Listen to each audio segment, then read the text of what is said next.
Be on the effects of oyster aquaculture on water clarity in southern Chesapeake Bay.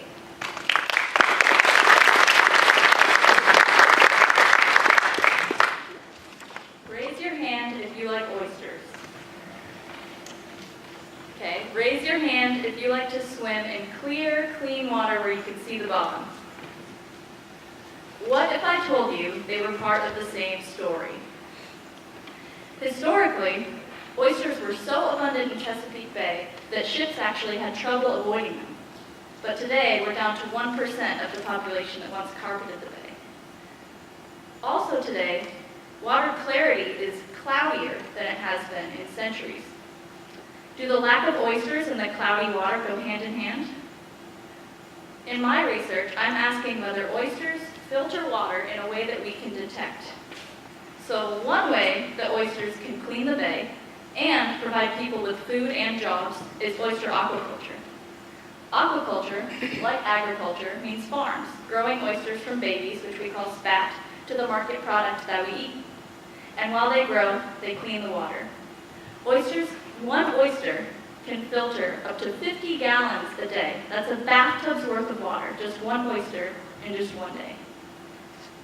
So does this filtration process actually clean the water in a way that we can detect? I'm asking this question in terms of light and in terms of particles. In terms of light, we know pretty intuitively that clear water means clean water.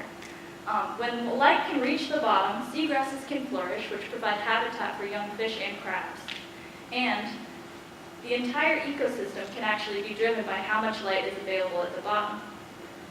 In terms of particles, oysters can filter, and this is a unique ability of oysters, they can filter particles down to just 3 microns, which is 3% the width of a human hair. These teeny tiny particles spread out through Chesapeake Bay scatter more light than large particles, which makes the water look cloudier. Oysters can repackage these tiny particles into larger particles, the size of a grain of rice, that are more dense and settle more rapidly to the bottom, making the water appear clearer.